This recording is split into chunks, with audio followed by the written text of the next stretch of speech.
family is the only area in our life where we say quality over quantity. Yeah. The only area that we say, you're not going to have much time because of other commitments. So just make sure you have quality time. Yeah. I would love to use that in the workplace, right? I would love to sit there and say, well, hold on. I don't think I need to work 40 hours this week because I can do the same job at a high quality in 20 hours. Seems like much. I'll be in 3 hours a day. But you should still pay me the same amount. Yeah. and like that doesn't work there anywhere. No, quantity is important. Look, quality is important too in the workplace. I'm not going to say it's not. But quantity is what produces quality.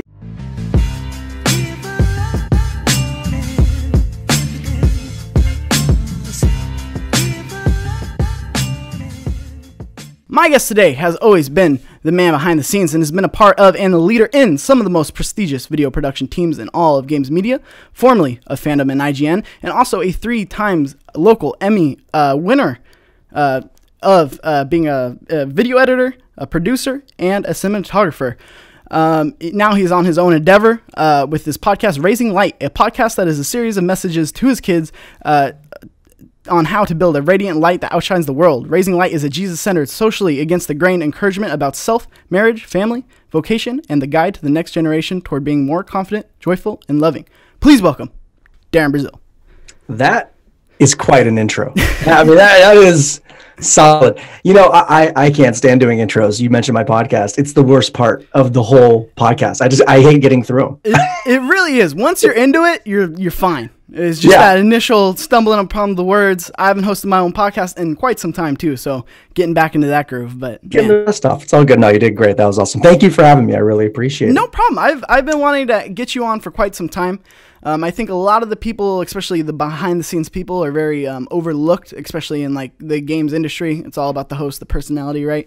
But to me, some of the most interesting people in the games industry are the people behind the camera. Well, you're not in the games industry anymore, but yeah, no. I mean, in general, too, even before I was in the gaming industry, I was actually in sports broadcasting, and that's actually where I won my Emmys. So I was always behind the scenes. I've always preferred being behind the scenes. I never really much cared to get in front of the camera. It never bothered me.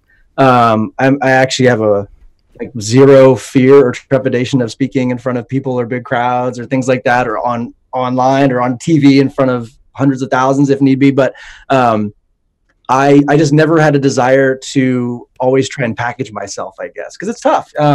My brother actually is on-air talent for television, and he's always been that. And obviously, I've worked with a lot of on-air talent, right? And you have to package yourself, and it's tough because you can't always be your true, authentic self. That's changing in a lot of ways, right, in the media landscape, especially now with just more access to people being able to, be content creators themselves. They're being a little more authentic. But as you get deeper into the game, I guess you can say you kind of get wedged into expectation and people saying this is what you're known for, and then you can't really exercise kind of the variety of who you really are, right? Because people aren't simple creatures, right? They're very they're very diverse, and so once you kind of get that stigma for who you are and what you're known for, you kind of feel this pressure to stick to it, and when you kind of go outside of that, people dislike it. So there's just all these pressures that I never really liked and saw that I was like, I don't think I can do that. I don't think I can maintain that. So I have much respect for people who can, because turning it on when you're having a bad day, as you would know, right? Like if you have a bad day and you have to do a podcast, it is the worst, right? Or it really is. And it's one of those things where you brought it up a little bit too. Like today, it's just so easy to kind of, it's kind of breaking the mold now, and you don't really have to be this one packaged thing, and that's what I like about you so much right now as well. And I kind of want to get into that a little bit, but first I kind of want to get your the backstory, right? So you worked in games. I think that's what everybody predominantly knows you from. I mean, at least like right now with your current audience. So you won 3 Emmys, the local Emmys. Let's talk about that. Where did you kind of get your start? Sure. Not because I'm trying to be braggadocious. It was 4. No, it's okay. I asked you. Oh, sorry. 4. My bad. No, it's fine. I started in broadcast television. Did that my first day of college, actually. Went to college, and my first day of school, I went straight to work, working as an intern for a local TV station.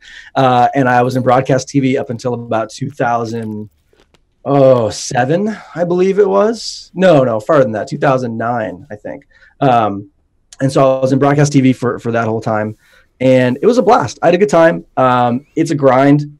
I worked mostly in sports broadcasting. So when we were live and doing productions, it was kind of non-traditional hours, kind of like 2 to 11 p.m. rather than 9 to 5, which was great when I was in my early 20s. As I got to get married and started a family, me and my wife were kind of like passing ships. I also just, I just recognized that wasn't going to work long-term. And then I also saw just the shift, obviously, from traditional broadcast to digital was really taking hold.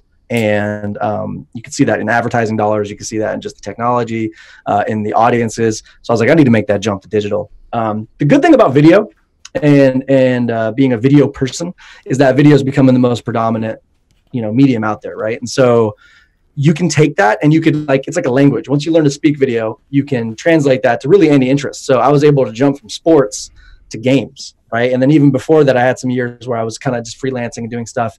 And I worked in some music videos and some other things. So you can really take that interest and that expertise and that knowledge of video production, just apply it to whatever. If you're interested in cars and video, you can go make videos about cars. If you're interested in science, you can make it about science. So that's one of the things I've always loved about video. I've always treated it more like a language you speak that you can just apply to an interest. And that makes it fun and that makes it interesting. So yeah, that was my background in sports media, won a few Emmys there.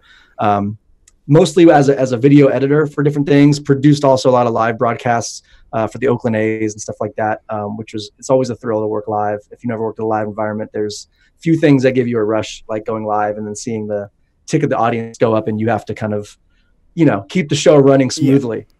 Yeah. I mean, there's something definitely like there's almost like an edge to like live, like broadcasts or live productions or like whatever it is.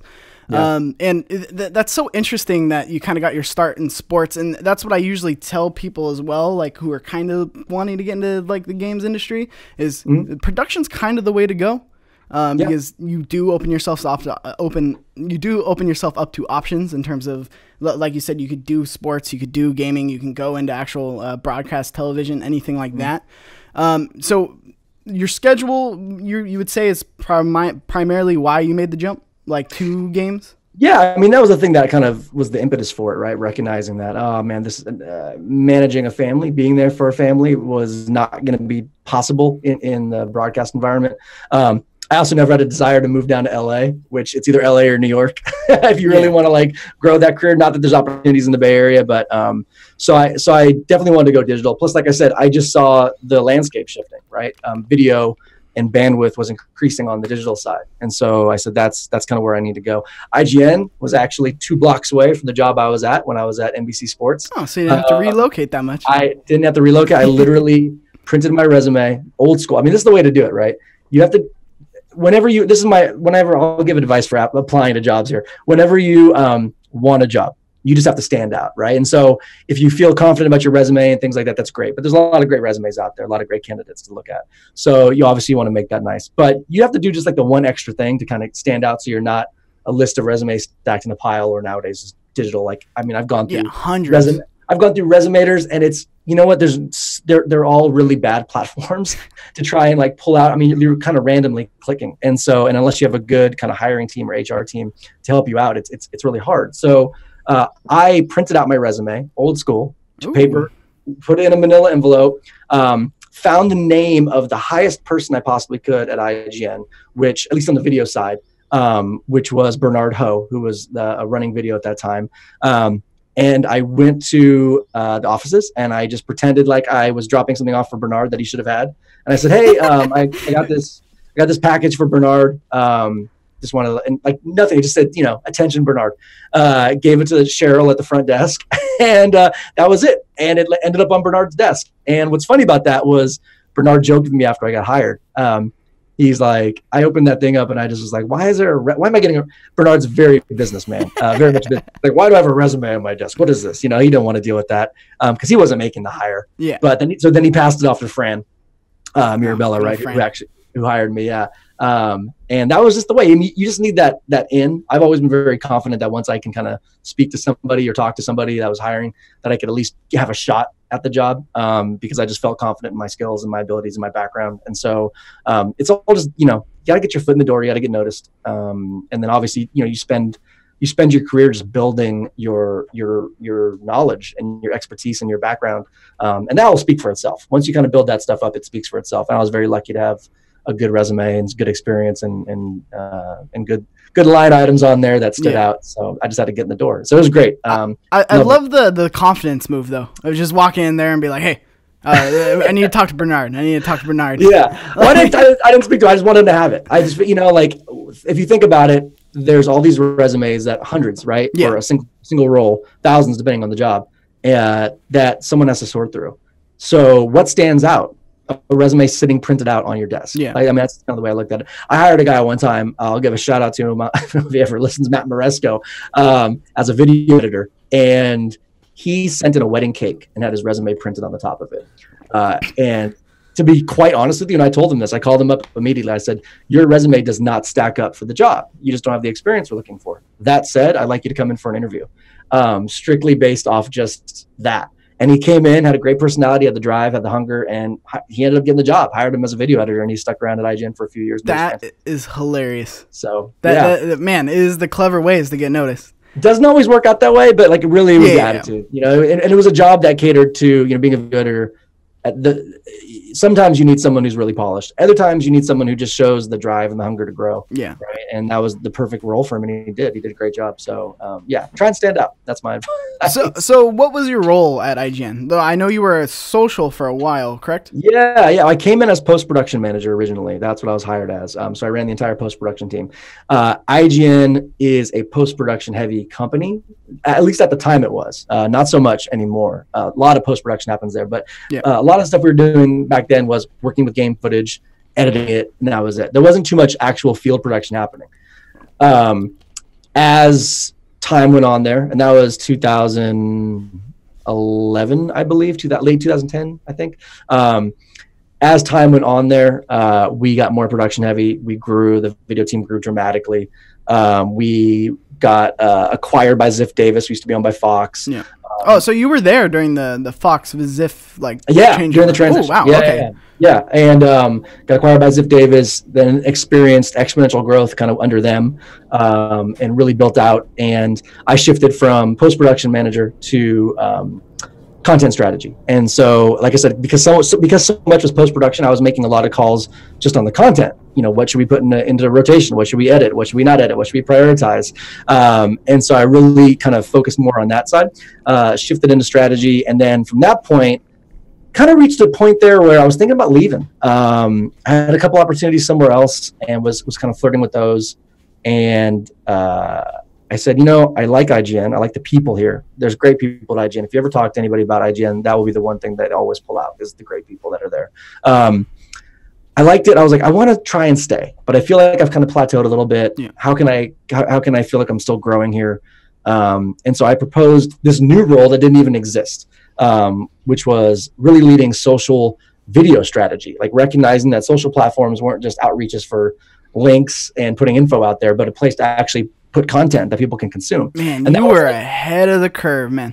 Well, I mean, I was just lucky to kind of see it, and some other people saw it too, and I was just trying to convince the higher ups to let me do it, and they did, and so that kept me there for a few more years, which was great, and I was able to build out really our Facebook video presence. We weren't putting any video anywhere, so no video was on Facebook, no video was on Twitter, no video was on Snapchat, no video was on Instagram. Instagram was just budding at the time, even though I don't think it supported video when I started it, but. Yeah. But so I started working with Facebook and Twitter and Snapchat directly. We launched our original Snapchat Discover channel. We were in the second wave of doing that. That was a huge thing that really put confidence behind, we could actually make original content for these platforms specifically. Worked with Facebook to launch original Facebook Watch shows. Twitter worked with them to do, we were the first one to live stream E3 on Twitter and Comic-Con on Twitter. And so we were doing original deals with all these people that were exclusive to them and on these platforms and making content specific for those platforms. Because each audience has a different platform, or each platform has a different audience, right? And so you can't create content the same way on Facebook that you would do for a YouTube audience. It's very different. So my job was that, identifying our content opportunities, stratifying them for each platform, and then growing those platforms through content and through video. And honestly, if you're trying to grow yourself on a platform, social or not, it's all content. Like in this day and age, every platform really is a content platform rather than just a communications platform. So So yeah, we did that. We saw a lot of success. I mean, it got to a point where our social audience was eclipsing our website audience. And that is insane. Yeah, I mean, and that's cool. And then the second part of that was learning how to make money off it, right? So yeah, that's the hard part. I don't even think Snapchat's really figured it out yet. No, because there's no dollars there. But when you're a publisher, obviously you could bring in bigger audiences and a lot bigger numbers. And so we were able to, I spent the first year just growing, right? Let me grow 6 million more people in every day, right? To see IGN through Snapchat, which was amazing. And so now it was like, we have these audiences here. Now let's sell into them, right? Let's package them with our sales team. Let's go out. Let's sell advertising behind them. And that's what we did. And it became a great model. And we launched a bunch of new products that were multi-platform products. Helped launch a movie red carpet product that we would go to red carpets. We did it for Fast and Furious. IGN does now all the time for a bunch of different ones. I can't remember the ones I saw recently they did. But it's multi-platform, right? We'll stream your live red carpet on all of our platforms, tweet about it. Like, it's a whole takeover of our platforms. And brilliant idea. That was doable because we were able to build out those platforms and build audiences there. So that was just fun. That definitely, lengthened my journey to IGN, and I am really appreciative of the people who allowed me to do it. Per Schneider was instrumental in kind of pushing forward and letting me do it. Steve Horowitz, who's at Ziff Davis on the Ziff Davis side in New York, he allowed it to happen. So I'm just really appreciative. And then Fran was always just supportive. We kind of started growing in different ways. He hired me originally, and then I kind of branched out, and but he always helped make sure it happened. He was just such an instrumental mentor. So it was great. So sounds like things are pretty good. I mean, you're at the #1 video game website, right? And probably, and especially on the production side, probably the best place to be, in all honesty, when you're looking at IGN. Yeah, You start seeing some moves over to this small site called Fandom. Mm-hmm. I mean, Neha. You brought Alex came after you, so I mean, the big move I saw originally from Fandom was Neha. Yeah, Neha going over, obviously, just one of the. She's been touched pretty much every video team like in the games industry. She has, yeah. Started at IGN, led GameSpot Video, hopped over to YouTube Gaming, and then when I saw her move there, I started thinking Fandom was going to start making some moves. Yeah. And then I think initially when you came over, I was like, the interesting move, and I kind of want to see what they got cooking, right? What goes in your mind? What's in your mind? What's your mentality going from the biggest video game site into something smaller like Fandom? Like what was the reason for that kind of jump? It was a couple reasons. For one, I've never actually really cared too much about size. I've never cared about reaching the most audience. I've always wanted it to be just a healthy work environment. And so not that IGN wasn't healthy, it's just that as it grew, it became harder to do some things. There was more red tape, things took slower. And I was interested in kind of moving somewhere that I could move a little, I guess, faster and maybe have a little bit more say independently without having to run through IGN, different people. For example, I mean, for IGN to launch like on Snapchat, right? I mean, it was months and months of building out decks and presentations and convincing, right, them to do it, which is fine. And when you're a company that big, you have to be that way, right? If you're going to make a bet, you have to do your research and do your homework, and that's fine. And so I wasn't trying to avoid that. I wanted something different. I've been at IGN for I think 6 or 7 years at that point, and I was just kind of like, this looks interesting. Neha obviously very convincing, right? Like she's amazing and very respected. Loved working for her, and so we had a few conversations that were just good. But the main thing about Fandom, there's two reasons. For one was just family. So I had 2 kids at that point, and wanted to really kind of be a little more flexible with my schedule. And that was hard to do with IGN. I was managing a team. When you're managing a team, you have people, you have to be available. You have to be there. A lot more responsibility. A lot more responsibility. 5 different things at a time. Yeah, IGN's not built out to be too good of a remote work environment either. So it was hard to kind of work remotely because of that. Definitely more in office and things like that. And I wasn't living in San Francisco. I was living out in the East Bay, and so that it's 3 hours a day that we're just commuting, right? Half an hour and a half there, hour and a half back. And so you add that to the 8-hour workday, and I'm away from my family 11, 12 hours of the day, right? So wasn't really digging that. Was getting home at times when it's like my kids, what they call witching hour. It's like the worst part of the day, right? Like they're tired. I'm tired. Cranky, almost bedtime, the worst time for them. it's the worst part-time for all of us. And so I'm sitting there going like, you're not getting my best. I'm not getting your best. I don't like where this is going. I don't like the trajectory. I don't like the rhythm we're moving in. Right. So Fandom allowed a little bit more flexibility there. I was able to work from home a little more. They are a much more remote-based business. They, at the time, and probably still are, branched throughout all the world, right? So the team I ran was equally broken up between SF, LA, and London. And then there was even content creators in Sydney as well. And we worked very remote in a lot of ways. So that was enticing. And then the last thing really was like what they plan to do. Fandom is not a content place as much as, as much as a platform. And so, a wiki platform, and they have this vision to marry content, premium content, with user-generated wiki content. And I thought that was so cool. I saw the times that when I was at IGN, I actually got to work with the product team a good amount in developing some new things that blended content with product. And I just saw that is really the future of, if you're going to have your own domain, your own .com, that's how you're going to stand out, is because, everyone's moving to third parties, right? Everyone's moving to YouTube and Facebook and Twitter and all these things. So if you have a .com, you need to have something that has something there that's more than just coming to read or watch video. And IGN's done a great job with building out products that make their .com worth going to. And then Fandom, I just thought with the wikis and the vision they had, that was really interesting to me. And I spent a lot of my first months there talking with the product team about how we marry, premium content with all these cool tools and features that they could build out. And so, that was kind of the impetus for it. It fell apart pretty quickly just for a few things. And I won't go into too much detail because I always love to respect a company's business decisions. Absolutely. And to be honest with you, it's kind of boring. It's just straight up business. Within a couple months of being there was an influx of new money from investors. That whenever a company gets invested in a substantial amount, usually leadership changes because that company wants say in what happens. Oh, great. So not me, but leadership above me. I mean, C-level guys were shifting around, and there were some intern people brought in, and then the vision they had for it actually ended up being not so much content led, but back to being product led again. And so they just decided to restructure that and put more effort back into the product. And so the content team that they had just spent the last maybe year or two building out was all let go. I mean, just that whole kind of vertical. And so that was it. That was the decision. There wasn't much behind it. Sorry, that was the thing though. I remember after you moved, and then Alex Alameda came up after you. I was looking at Fandom, like they just got like an A-list. Like if I was gonna like build an Avengers of video, like that's pretty much it. Like minus Tyroot, right? Like so I don't know, man. A lot of the Avengers got snapped away. So I don't know. I mean, we were building a great team, and that was really me and Neha's goal, was build an all-star team. We had a lot of people names that most people don't quite know yet, but they were going to know because they were just so talented. Brett Putman is one that was awesome, and so we were excited for that. But things changed, plans changed on a higher level, on a financial level, and so that happens. I was lucky because I experienced this really early in my career. Actually, when I was 22, I was laid off from that first TV job I had. So I worked there all through college.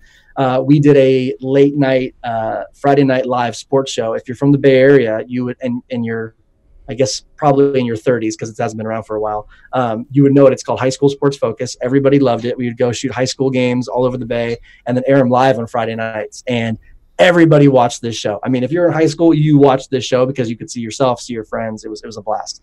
But it was on the air. Yeah, it was on the air for 16 years. And then in 2002,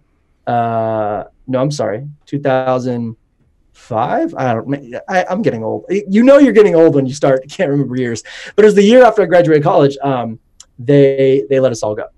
The whole team, the whole division, kind of running it, because they actually got bought out by Fox, the station, and they wanted to launch a new news broadcast. Well, instead of sharing resources, they said, well, we have this team here, let's just shift it over here, but we got to get all new people that are news people and whatever. And so they let the whole team go. So I experienced that really early. I was 22, and I didn't care much at the time. I mean, you're 22, you can bounce back. You're young. You're bummed because you do the job. I have no responsibility. I'm 22. I'm just getting started. I got a severance, so I was like, wow, I booked a cruise.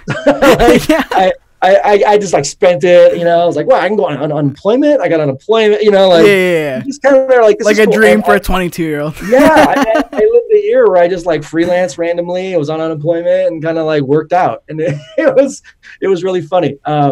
But so I experienced that really early. I just experienced that at any given moment, your job could be taken away from you for whatever reason. It could be because somebody just wants to reallocate dollars. It could be because maybe it's a health reason. It could be whatever. So there is no such thing as job security. I learned that very early. And I think we spend a lot of time in our lives and in our careers trying to build job security, make ourselves valuable, make ourselves like a business can't run without us. The truth of the matter is the only business that can't run without you is the one that you run by yourself, right? The minute you are in a company, you are a spoke in a wheel. And that's not a bad thing at all. It's just the truth. And you have to fact of the matter, you have to humbly recognize that, right? The machine will keep running without you. It was running before you, will run without you. Anybody could do my job at IGN, and guess what? Somebody else is doing it. They're doing it great. And thousands of other people will sign up. Absolutely, right after once you're gone. They'll do it differently and uniquely to their needs too, and that's good too, to have variety. Somebody told me one time, when you're running a company or building a company, sometimes there are people that are really good at running it from like 0 to 50 employees, right? And then there's somebody who's really good at running it from 50 to 250 employees, and that might not be the same person, right? So it's really good to recognize kind of when you're in your, like, what your work style is and what your comfort zone is. In my case, I was managing a team. Am I better managing a small team of 3, or am I good at managing a larger team of 15 with several other managers that kind of help me? I had to kind of figure that out, and everybody has to understand how they work, and then find a situation that complements their work style. So. Well, I mean, that plays perfectly into like the theme I kind of want this podcast to be kind of centered around is curveballs, right? Life throws you curveballs sometimes. So, I mean, to me, all the chess pieces were there for fandom. You build up this incredible video team, and then the rug is just pulled under you. And then opposed to like when you were 22, right? You have kids, right? At this time, did you have the third on the way? No. Okay. But funny story. We found out we were pregnant with the third 3 days before. So it was like a Saturday, and we found out that we were pregnant with our third. And then I think it was like that Monday I go in the office and they let us go. So it was really funny. It was, in all honesty, it was hard on my wife, right? Like, I'm sure. I mean, it's isolation, and then this fear, and me too, right? Like there's this sense of insecurity and fear that comes from like not having a job, especially for the first time having it that way when I have a family and kids and a mortgage and all these adult responsibilities.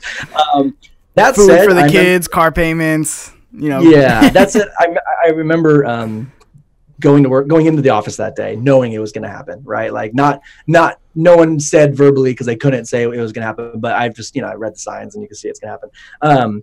And then I hopped on BART and the transit, right? And rode the train back home. And I haven't ridden on BART since. I haven't been back to the city since. I was so happy coming home because I was like looking around going, I don't think I need to ride on BART anymore. This is going to be great, And I was happy. I was like, I felt really, really bad because some people like Alex, who I helped bring into fandom, was not in that same boat, right? Like he wanted to stay there and build. To be honest with you, I kind of was, I think deep down back in my head, the reason I went to fandom initially, right, one of the reasons was because of that flexibility with family. So I think there was already a hint there that something needed to change for me personally in my life. And I just think that's God's way of saying, hey, like you didn't have the courage to actually do what you needed to do. So I'll step in and kind of help nudge you the rest of the way.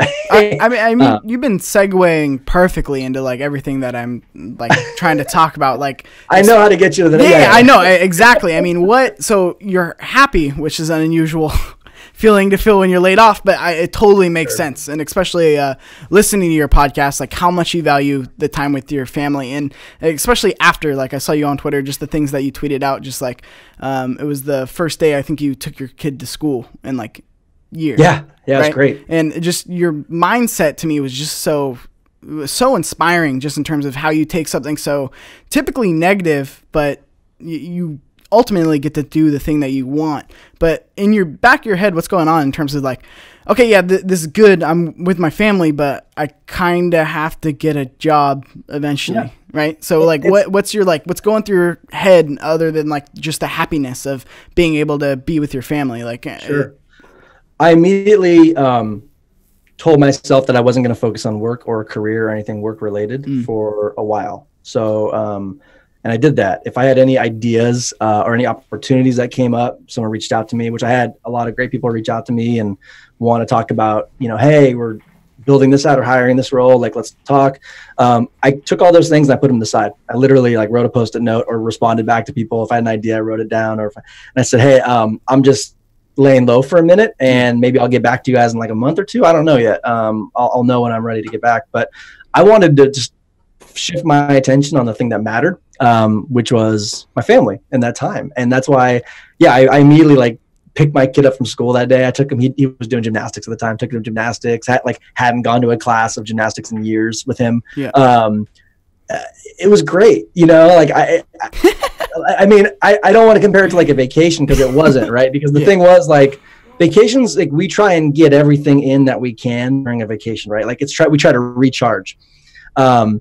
But the truth of the matter is like, I was sitting there realizing this is not a vacation. This is like a readjustment. This is recognizing the things that actually fill me up. It's funny. They told my son when he was, in preschool, they had this thing about filling buckets, and they're like, oh, you should fill people's bucket, fill it up with good stuff. Right. So if you do something nice for somebody, they say, did you fill their bucket, or whose bucket did you fill today? And I'm sitting there thinking to myself, how was I filling my own bucket before? And I realized I was filling it with a lot of negative stuff. And the things that actually fulfill me and build me up, I was saving for last, or my bucket was already full. Everyone's got a bucket that's so big they can only handle so much in a day. My bucket was full, so when the good stuff was coming, I was already overflowing. Yeah. And I couldn't even recognize the good things. And so yeah, like I just focused in on that, and then I jumped back into the work stuff when I was kind of ready to do it. I was very lucky. We always had saved for a rainy day. This was a rainy day. Yeah. So I just kind of did the math and I said, okay, how long can we float? And like, what's that look like? And so we were very fortunate there. Not everyone has that situation. So we were very lucky with that. But yeah, I just, I think to myself, when it's all said and done, I don't think I'm going to look back and think about the hours I worked, the jobs I did, or whatever. I'm going to think about the relationships I had. And the most important relationships to me are obviously my family, and then close friends and things like that. And so I don't know, it's hard to lose a job. It's not easy, but at the same token, just perspective wise, I mean, when you really just pull yourself out of your own existence and your own body, and you kind of look at everything at play. And my last podcast was really about this. I talked about anxiety a little bit. And I talked about, not a little bit, a lot, how I've dealt with it. The whole podcast. Yeah, whole podcast. And, but I talked about gratitude as being the greatest weapon to anxiety. Gratitude is such an amazing tool that you can put towards so many things. And I think we take it for granted because every day we wake up, we can list off 100 things we're grateful for, but we don't. We kind of take it for granted. We take waking up for granted. We take the fact that we live in America, which is a country that allots a lot of wonderful freedoms that we don't get to have elsewhere, right? Like we take that for granted. We take our health for granted, which can go in a snap, right? Yeah. And so there's all these things that to be grateful for, and that's a decision to make. You either choose to focus on those or you don't. And I just consciously decided to focus on those. And the last part of that not to keep rambling, is that you're good. What I really realized is where I was weak. And where I'm weak is I always was goal oriented. Me and my wife are very similar in that case. We always would sit there, where do we want to be in a year? Where do we want to be in 5 years? Where do we want to be in 10 years? Through our 20s, we were like hitting our stride. Like every goal that we set, we were achieving at some point, right? Like, okay, we want to get married, and then we want to have kids, and then we want to like buy a house, and we want to try and, career-wise have it work like this, and everything for the whole decade of our 20s, like we hit all of our goals. And here was something that was a wrench thrown in, right? That all of a sudden, and we also were kind of sitting there, and I was saying to her, I was like, wow, I feel like even before this happened, I feel like we're at a season now, like what are our next goals? Yeah. Because we've done the things we want to do. Like what are our goals now for growing our kids and all this stuff? This was God's way of kind of sitting there going, stop making goals, stop making plans, stop trying to do it yourself, stop thinking that you're in control. The plan that's going to happen is my plan, right? Proverbs 3:5, I think, says, lean not on your own understanding, right? Which is, don't think that you have it all together, right? Don't think that you know how things are going to play out.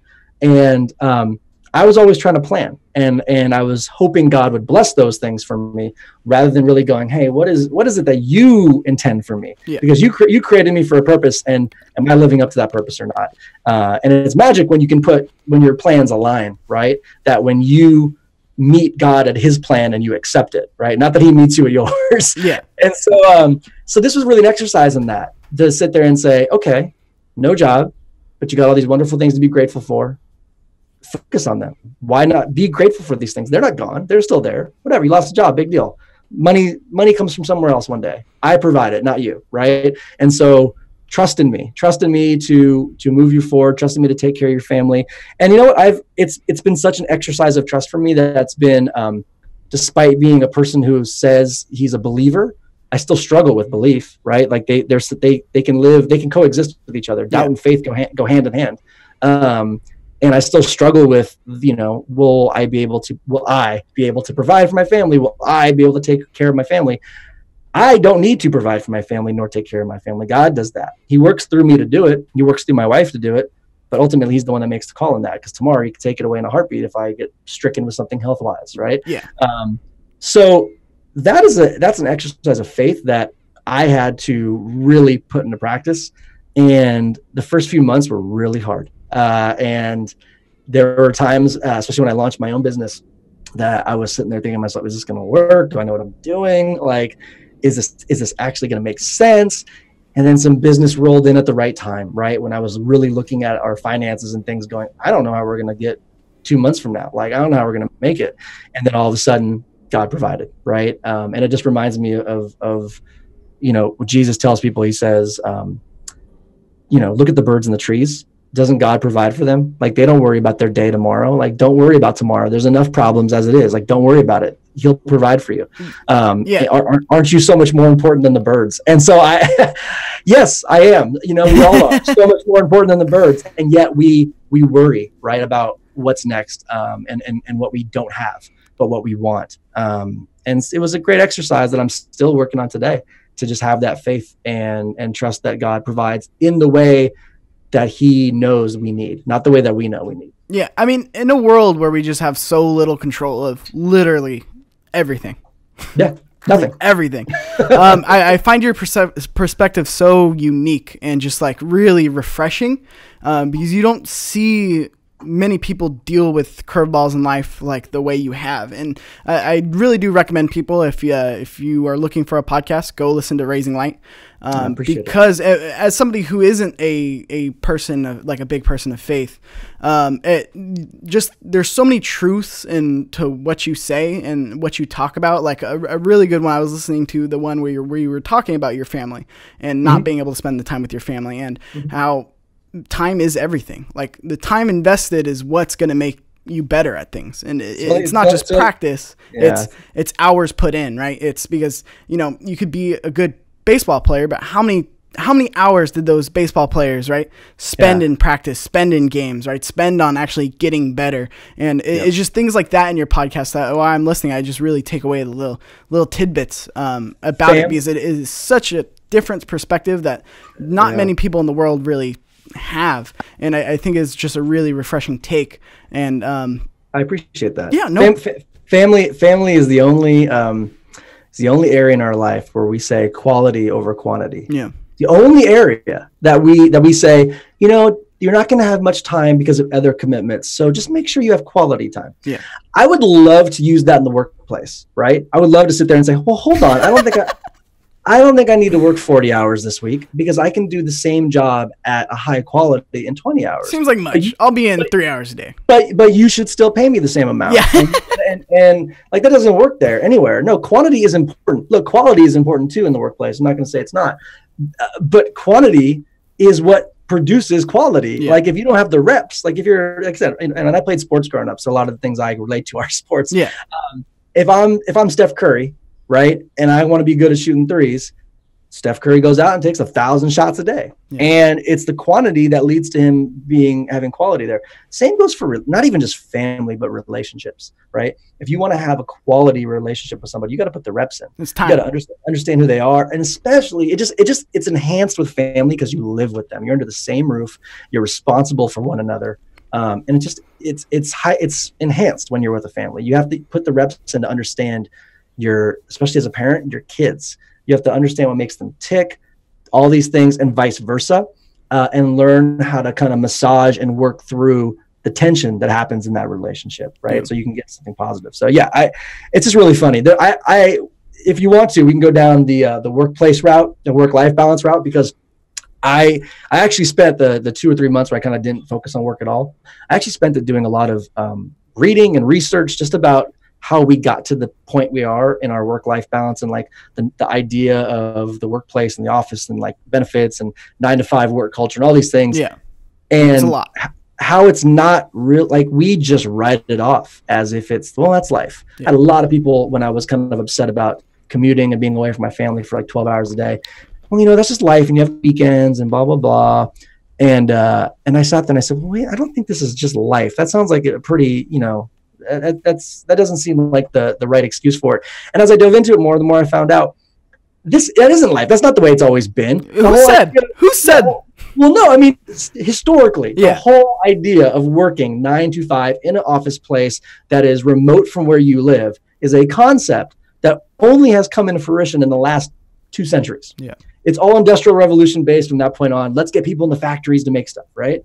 And prior to that, people worked on farms. They worked in their home shops and their homesteads. The family was woven into the vocation, right? It wasn't, I have my job here and my family over here. And then now we're even worse, right? We segment everything. Family here, friends here, work here, religion or faith here. And like the truth of the matter is we are so much messier than that. Like we're not waffles. Like syrup doesn't sit in our little compartments.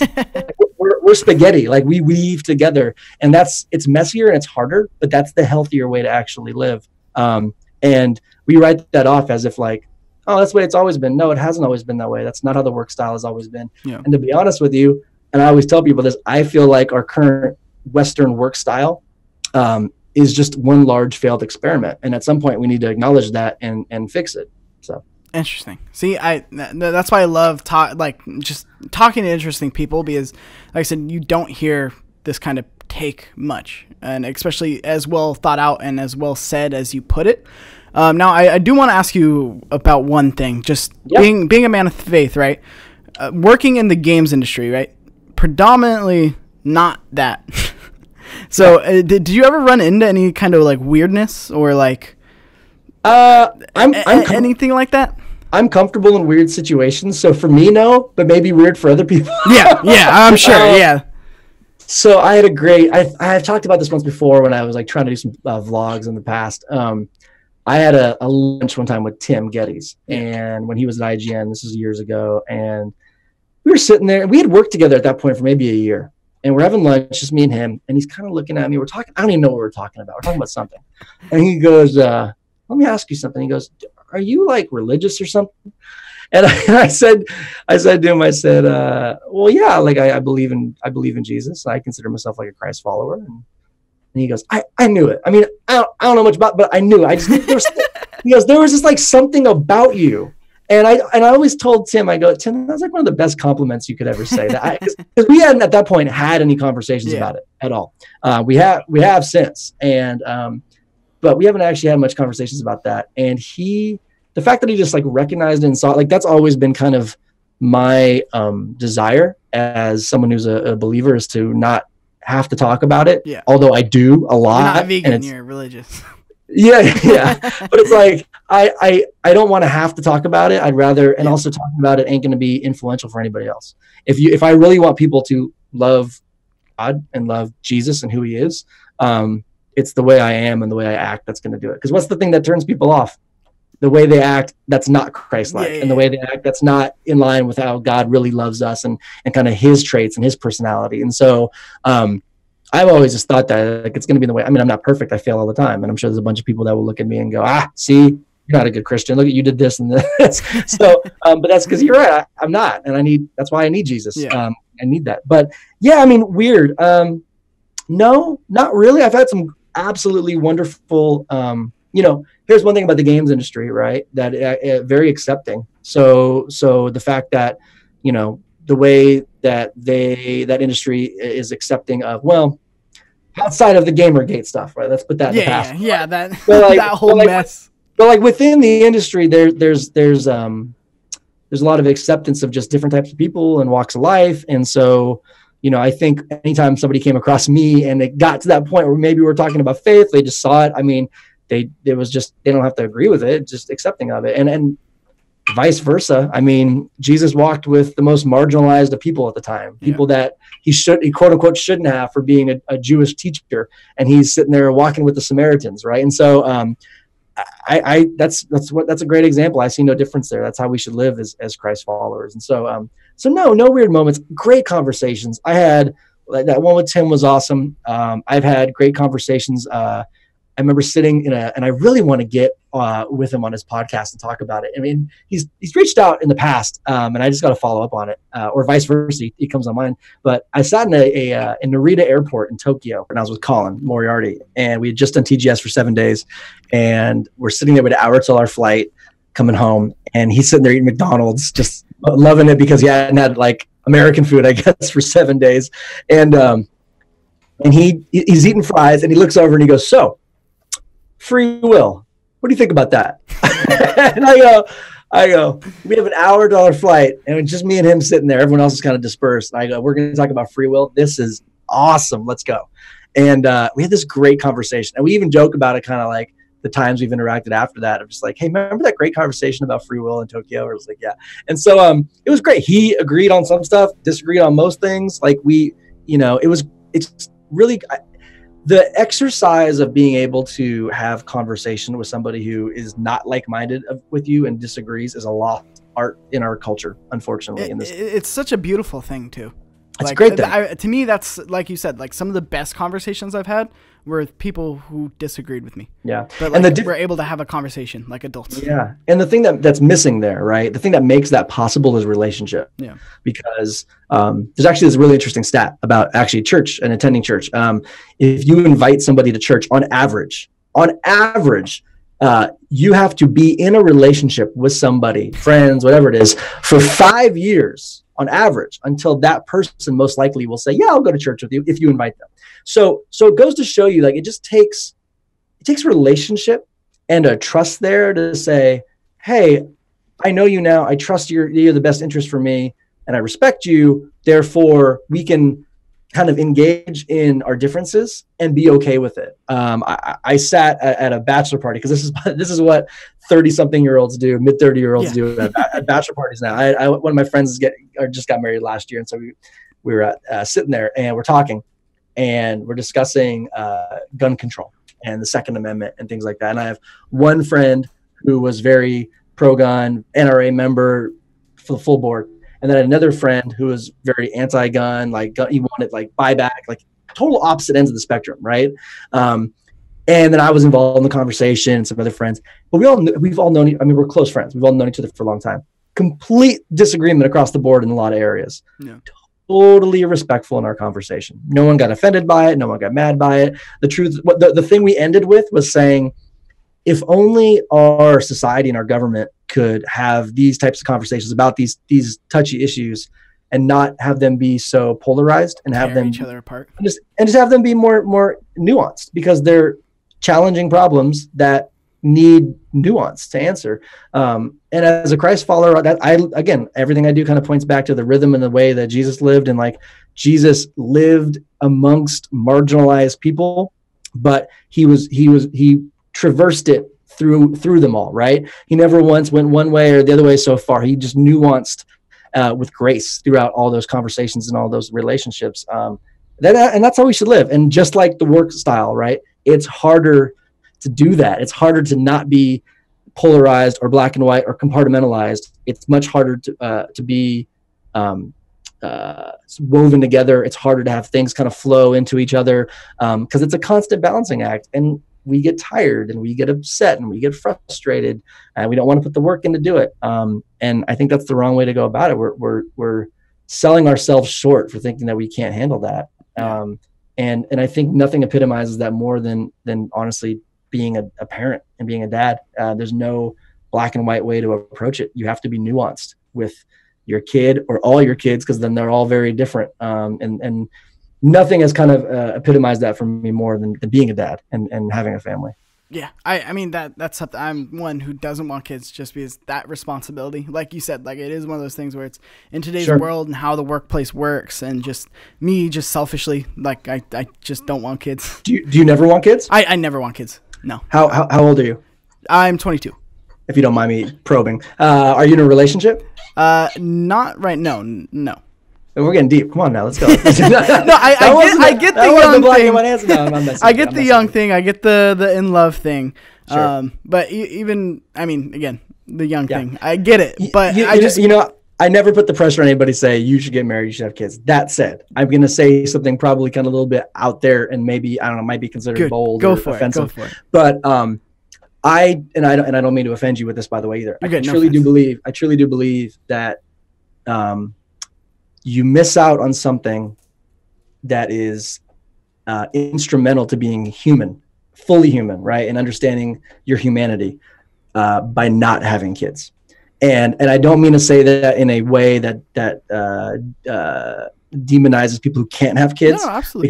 Because I empathize with that so much. I have friends who have struggled with having kids, and my heart breaks for them. It's more so the what you just said, like the idea of saying like I don't want kids, and I know there's a ton of reasons for them, and I've actually looked them up statistically. The reasons for them are what you just said, which is it's and I don't mean to say this in a bad way, but it's selfishness, right? It's the idea of I have a career in mind, I have goals in mind, I want to accomplish these. Kids get in the way of that, right? So that's always reason number one for someone saying they never want to have kids. Reason number two is a really surprising one. You would think it might be like finances or whatever, like the ability to like raise a kid, which probably should be one of the top ones. It is, but it's not number two. Number two actually is people don't want to bring a kid into the world as it is. They just don't like what the world is. That's a good one too. And it scares them to have that type of, like you said, responsibility for that person in this world we live in. It's just not a good enough world. And those things are really sad, because the way to make that world better is through kids, right? Raising better people to be in the world to improve it. And again, I just think that the experience you have, and the reason, going back to what I said, kind of like if you are saying I don't ever want to have kids, the reason I think that it's instrumental in like fully experiencing like what it is to be human and a person and a creation of God is because it is the best and closest glimpse we will ever get on this earth to the way God views us. God as a father, he's a creator, he's a loving father, and he made us. We are his sons and his daughters, and he loves us so immensely that we can't even fathom it. But when you have a kid, you get to experience like a sliver of it. And it always blows my mind when I sit there and I look at my kids and I think about how much I love them. And then I think, wait a second, God loves them and me and my wife and everybody so much more. How is that even possible? And I flat out tell my kids, I say, you guys are on loan. Like, I don't own you. I didn't make you.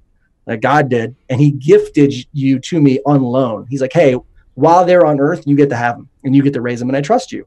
But they're mine. In the end, they're mine. You're mine, right? You're on loan to your parents. And so that perspective has made me just so much more humbled and grateful and appreciative of the gift that they are, right? I don't feel any ownership of them. Yeah. And again, it also gives me that slight perspective. And I mean, like, I'm talking like a sliver of how God sees us. And it just makes me shudder. Like, I can't believe we're that worthy of that type of love. And I think everybody should be able to experience that, which is why, or I hope everyone is able to experience that in some type of way. Well, even the people who aren't, I mean, there are like routes like adoption, right? Like, no, again, and I don't mean by having kids. I don't mean like, yeah. I don't mean biological. I just mean being a parent, which comes in all forms and shapes and sizes, right? There are people who are uncles or aunts who I would consider parents to a kid, right? Because of the way they parent them. It's just taking on that responsibility of a parent, whether that's through biological birth, adoption, whatever. It's more so the thing of, don't ever sell yourself short of saying, I never want kids, because again, I get it. Trust me, I'm living it. I know the responsibility that goes with it times 3, but what it does for you as a human and the perspective that it gives you is heavenly. It's godly. It's a sliver of it. And you know, I just can't imagine somebody not wanting to feel that or experience that. And I know people could argue against that and get very offended by that. So I mean, no offense. Everybody calm down. Everyone has different perspectives. Everybody has different outlooks. No, I do think it's so unique. It's just crazy, like how many people live on this planet, and we all have different like views and takes just on the world and like how we should live our lives. And it's beautiful. Like I said, I even as somebody with like not a person of faith, like I do really connect with a lot of your messages because I really do think there's a lot of value in what you're saying. Can we talk about why you're not a person of faith? I'd love to talk about it. Am I getting you uncomfortable? No, not at all. Is this one of those weird conversations you were talking about?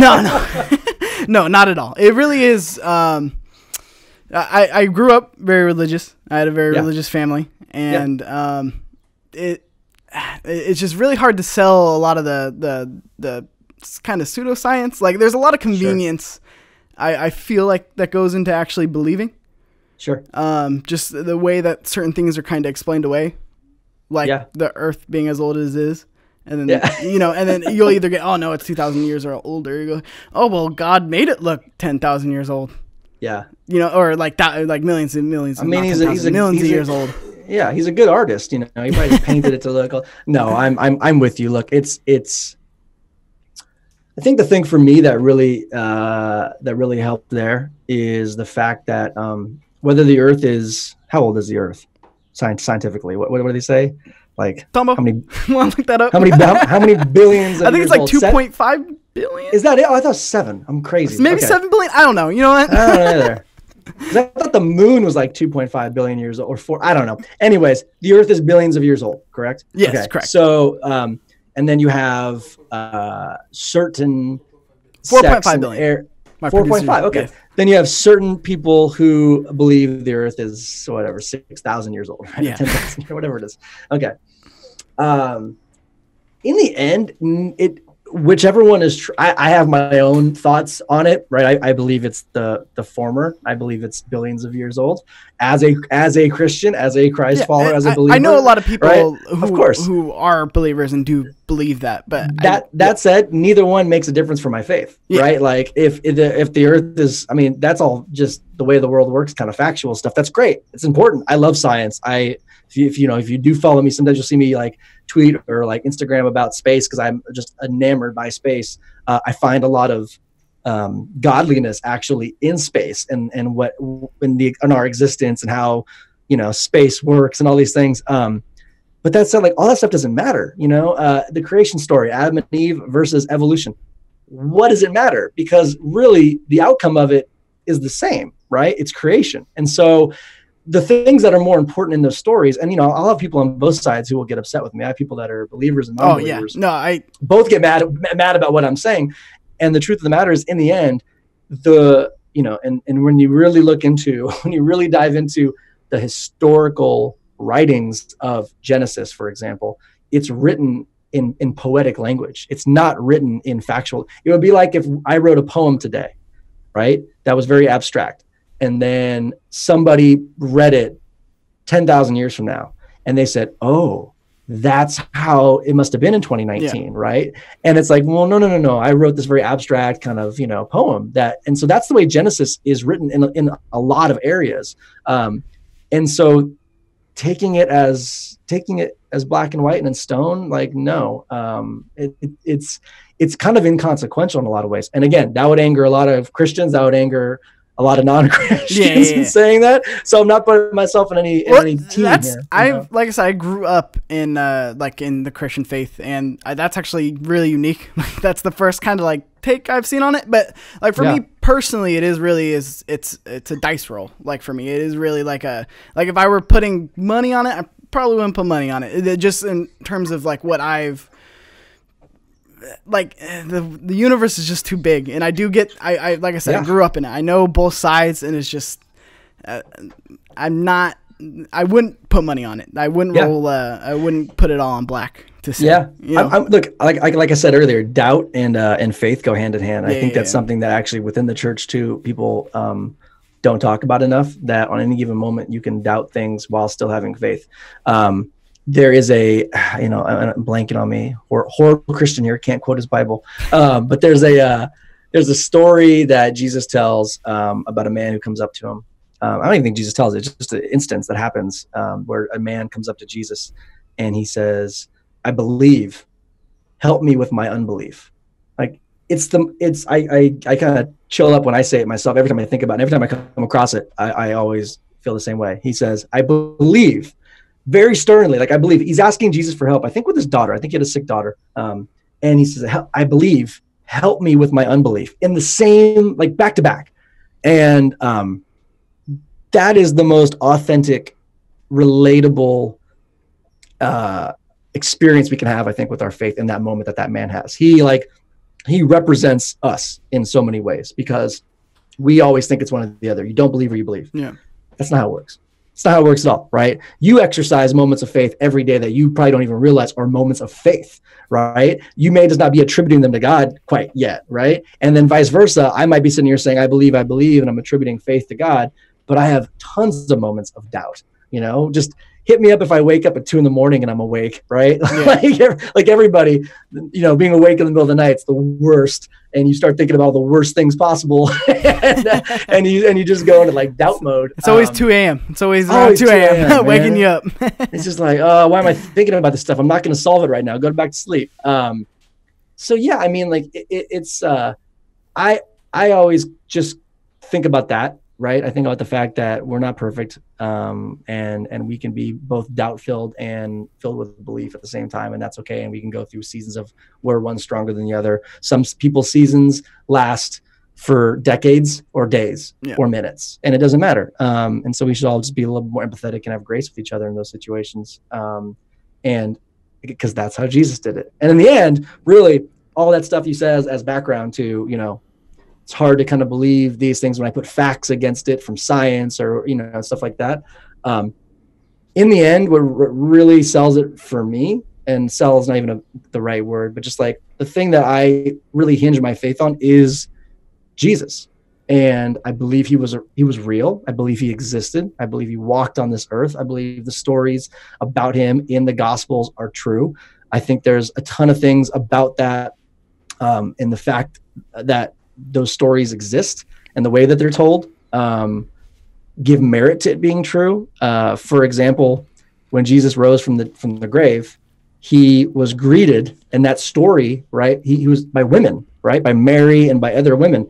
Women in that time, in that culture, were not seen as valuable, and their word held no merit at all.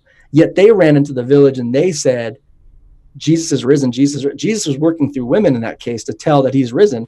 And the fact that held merit in a society where nobody would listen to a woman, goes to show you that like that shouldn't even have been written down. Like a man at that time, even a Christ follower, wouldn't have written it down to be like, oh yeah, Mary said this. They wouldn't give her no credit. They were like, no. We can't even acknowledge what she says. It doesn't matter, right? And then there's so many other details within the Gospels that, even the Gospel of Luke, for example, right? The Gospel of Luke is a book that was written decades after Christ. And it was written by Luke, who wasn't a follower of Jesus at all. He was writing it for a king who wanted to know about Christ, and he heard about him, in years past, and his followers, and this like budding religion and this budding faith. And he's like, I want to know about it. Can you go investigate it for me? Luke was a doctor. He was a journalist who went and investigated Christ, and he talked to eyewitnesses and people that were second eyewitnesses to get this story and put it together. He kind of did he would be like if an investigative journalist went out and tried to like see if this is true or not. That's what Luke did. So there's a whole book that exists there that corroborates with the other Gospels that are eyewitness accounts of Jesus. And so there's all these things that like I think don't make it, especially to our Western culture and to America, that are a little bit more rooted in really like historical like approach, the same way any historian would look at anything to see if it was true, that are rooted actually in especially the life of Jesus. And that stuff doesn't translate here. But I've been lucky enough to go to Israel, and when you're in Israel, I mean, faith is not a thing, and there's a lot of faiths there, by the way. There's Islam, there's Judaism, there's all these different faiths. And it's kind of funny. You actually see all three at the same time. Like anywhere there's a church, there's always a mosque and a temple, like always on the same corner. And they never have one without the other. Like, cause they always feel like, like somebody built the church there. Not my zone. Yeah, no, not my land. You're encroaching. We need to even it out and build a temple and a mosque. Oh, there's a temple. We need to build a church. It's so funny. And like, there's a lot of tension there because of that kind of stuff. But at the same time, nobody there, like, there's no second guessing the authenticity of Christ, even amongst the other faiths. Like, it's just historical because there's so much evidence towards it that the same way anybody looking at anything historical would look for that signs of evidence, it's there. So I think sometimes that stuff doesn't translate too well to our Bibles, right? Going from Hebrew to Greek and then translating to like English. Like, I think a lot of that stuff doesn't translate well. So I always take an effort to really look back and kind of get the real meaning of some words. The other day I was reading, I was in Colossians, and it was, Philippians 4:8. And it says, whatever's noble and good, like, think about these things, think about all these good things. Right. And I focused on the word think about these things. And I was like, I don't feel like I really want to know what the Greek is for that, because it was originally written in Greek. Yeah. And I really want to know what the Greek word for that is, because I don't think that translates to think about these things. And sure enough, it wasn't. It was some word I can't even, Izagoda, I can't, off the top of my head, I can't pronounce it now. Yeah. But it was some Greek word that basically meant to take account, right? And to really like review and then list out. So it wasn't just like, oh, think about these things, like, oh, they're so nice. It was a little more detailed than that. It was actually like, look at all these great things, right? Whatever's good, whatever's amazing, whatever's awesome. Think about all these things. Take account of all these things. And it really was to, foster a sense of gratitude and how God is working in our lives by always providing these things that we need. And I remember just sitting there thinking to myself, like, man, like, that doesn't come across when you think about those things. I just, like, it's so generic. So I think some things don't translate well in the language, and then also some things just haven't translated in our culture.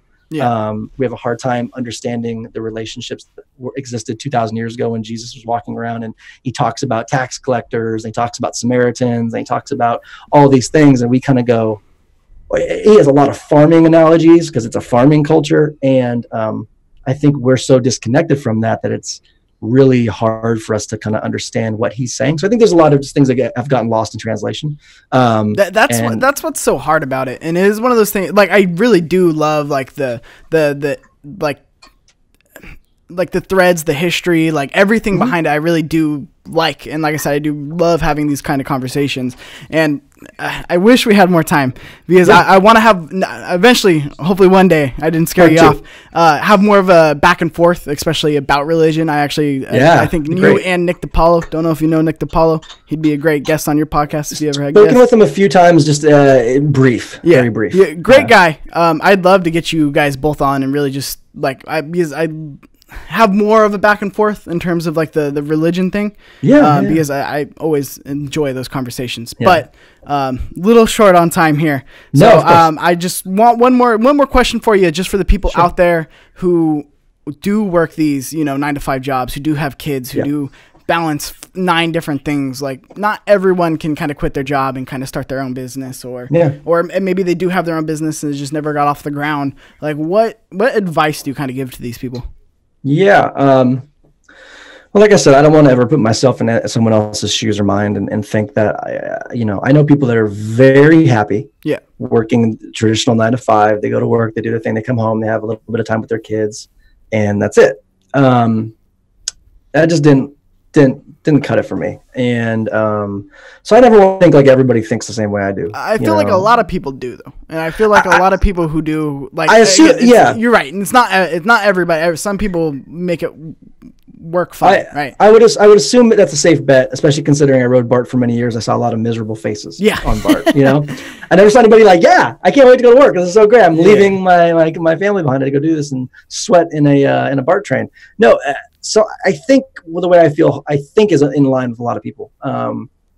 That said, not everyone's path is the same. I don't think there's like a structure for it. It's like, here's how you can escape this work style, right? For me, it was getting laid off. Some other people, it might be quitting the job or working as a side gig, right, to try and build something simultaneously and having time where you're putting in maybe extra hours or finding that time. I don't know the path. I know for me that I have kids that are young, that I can set them on a good path to start. And I think that really is the thing that I'm focusing on with my family, and really showing that, hey, there's a way that you can work, and because work is a great thing and work is a God-given thing. There's a way you can work that doesn't need to match the structure that society is set up, that this is how you work, right? That you can actually go against the grain with that. Especially with technology. Especially technology and how things are changing with education and all these things. I definitely want to show my kids that, like, there is no set path. There is no set standard. You can be creative. You need to be creative. I mean, ultimately, I think that's it. You need to be creative, and you also need to understand that you need to understand really, like, where your true goals are, because I think we just get hammered with this idea of, like, career goals from, like, an early age, right? Yeah. What do you want to be when you grow up?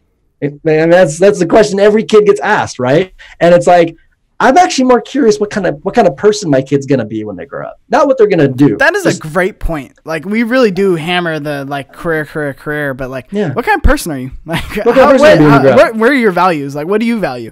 Like, where do you want to put your time and energy? Like, what? Absolutely. And so that's the question I'm more concerned with asking my kids, and kind of raising them to think about that. So I would just do the same for anybody that's, older and obviously in the middle of it, like I was. Like, start asking yourself that question. Yeah. Right. Like, what kind of person do you want to be? And what kind of person do you want to and need to be for others, maybe for family and around you and stuff like that? And is your current trajectory supporting of that? Right. Does it support that? And if it doesn't, then you need to make it an uncomfortable, drastic change. And I thank God that he, interceded and pushed me that way, because I needed that extra push. I wasn't gonna do it myself, unfortunately. It was teetering on my mind for a lot of years, and I just never did it. And I'm so glad he did. And so we have to be able to do that, and then feel comfortable moving into an uncomfortable space. This is the first time I've gone. I mean, it's been almost a year, I think, now that since the layoff, and it's the first time I've gone this long not working for a structured job, ever in my life, to be honest with you, outside of that 1 year where I was 22 and freelancing and it didn't matter. But it's the first time in a long time that I've had that, and I have so much more on my plate with responsibilities, and it's uncomfortable. It totally is, like, it's weird. You're trying to figure it out. You're thinking about, like, what other people think too, and like, and it's really funny. I went to the pool the other day with my kids at like 2 p.m. because it's blazing hot. And I was doing some work, and I'm like, wait a sec, shut down. Let's go to the pool, right? Took them there, went swimming. And then after that, I think my in-laws came over, and I think my father-in-law was just like, oh man, went to the pool today. It's like a Tuesday, must be nice, and stuff like that. And he's retired, so I kind of give him the same kind of heat. But like, that mindset is all based in the idea of, there's a structure and how we're supposed to work, and you got to stick to it. Yeah. You don't have to stick to it. And I can't tell you the path out of it, but you gotta rebel it. You gotta fight against it, and you have to trust. And that's why it's an exercise that's much more feasible. And I think, you mentioned, and I'm very humbled you saying this, like that how I dealt with it. And you saw that there was just, like, a lot of positivity, I guess, around it, and optimism around it. I couldn't have done that without having a faith in God. Yeah. And so I don't know how to go about it without that. I don't know how anybody could go about it without that, because then what are you putting your trust in? You're putting your trust in yourself. Like, that's not a safe bet. You're putting your trust in somebody else. I mean, we got to exercise that, but that's still not a safe bet. And I'm just going to sit there and say, I'm going to put my trust in the person who hung the stars and hung the moon and created the galaxies and did all that work. If he can do that, he could definitely manage my life. Yeah. So I mean, that would be my thing, is like, let's not, it's a mind shift. I have a tattoo on me. It's Romans 12:2 on my arm. And the reason I got that was because it was like the first, talking about kind of what you were saying, right? About how, like, it's hard to have faith or anything when, like, there's all this kind of, like, the world is telling you all these facts and all these things that, like, make that feel like pseudoscience. And I just can't compute all that. It doesn't line up for me. Romans 12:2 says, do not be conformed to the pattern of this world, but be transformed by the renewing of your mind, so you can test and approve God's will, his perfect, loving, and pleasing will. And when I read that for the first time, and probably not the first time, it's probably like the 20th time, but like it was the first time it stuck with me, where I said, wait a second, the Bible's speaking and God is speaking to my mind. Like, no one ever talks about that, right? No one ever thinks that the Bible talks about intellect or mind or the way that your mind works. It's all about heart and feeling and passion and faith. And here's this verse that's just like, slow down, look at the world, don't be conformed by it. Like, renew your mind. Like, God wants you to use that brain he created, you know, and apply it. And that was the first time that I've really felt God spoke to like intellect. The first sentence, don't be conformed by the pattern of this world, right? That is my advice to anybody who is looking to maybe break away from this like rigorous current work style that we've just so blindly adopted, because it doesn't work. And how do you get out of it? Well, just first of all, don't conform to it. Go against the grain. It's going to be uncomfortable, and start getting comfortable in that uncomfortable space.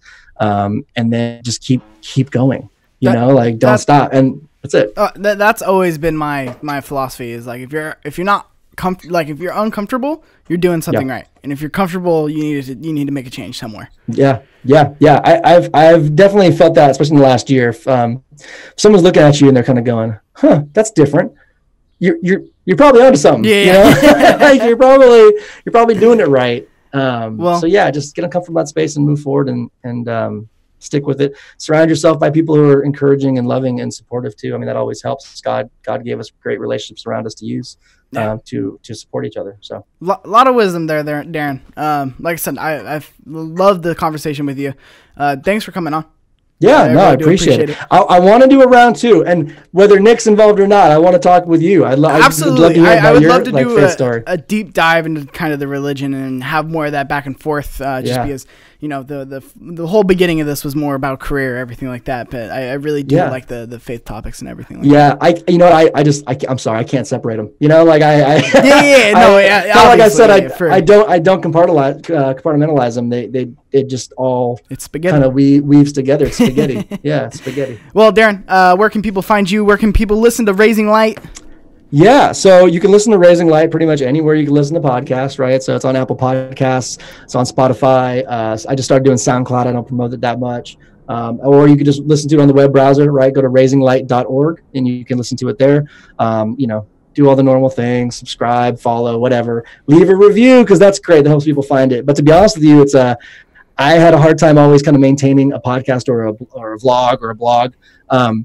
Until I got to the point where I realized I just want to speak to a specific audience, and that specific audience is my 3 boys. Yeah. And so I literally just speak into the mic just like this, as if I'm talking to them, and telling them a message I want them to hear, and then just add a intro and outro to it. That's for the audience. But so yeah, it's been great. I learned more about myself being a parent than I probably bestow on my kids. Which is why when I record these, that's why I'm sharing them, to be honest with you, because they're for my kids. But I've found that I've grown so much from just being introspective about these things, and I've learned more from them than they probably learned from me. So I don't know if that's I don't know if it's being a good parent or not. No, but, I love the podcast. It feels weirdly intimate at times. Yeah. You're like, good. Yeah, it's almost like you shouldn't be hearing it at certain times, but it's like I really love it. I love the perspective. I love, like I said, even if you're not like a person of faith, go listen to the podcast, because even like in the conversation we had today, there's a lot of wisdom to pull out of it, and there's a lot of almost mentality checks at times, especially when I listen to your podcast. Like, oh, I do kind of think like that. Like I can change that. That is something I have control over. Like, let me, So, and I don't want to say I know what I'm doing, right? Like, here's the thing: is like in the end, if I ever come across that way where you feel empowered, that's great and inspired. I love that. That's because I've been able to put myself around similar people. I look for that. Well, like with anything, it's like I don't really agree with that, but like this other thing, like it's with that. Sure. That's with everything. So I do really encourage people, give it a listen, especially if you liked what Darren had to say today. You can go ahead and like, subscribe, comment, all that good stuff right down below. Follow Chip to get or play everything. Play everything on Twitter. You can follow me at Cheeks_Jr. on Twitter. And like I said, completely consensual at gmail.com if you have any questions for any of the guests in the future. Darren, thank you again so much. Appreciate it. Thanks for having me. Have a good one. You too. Have a blessed day.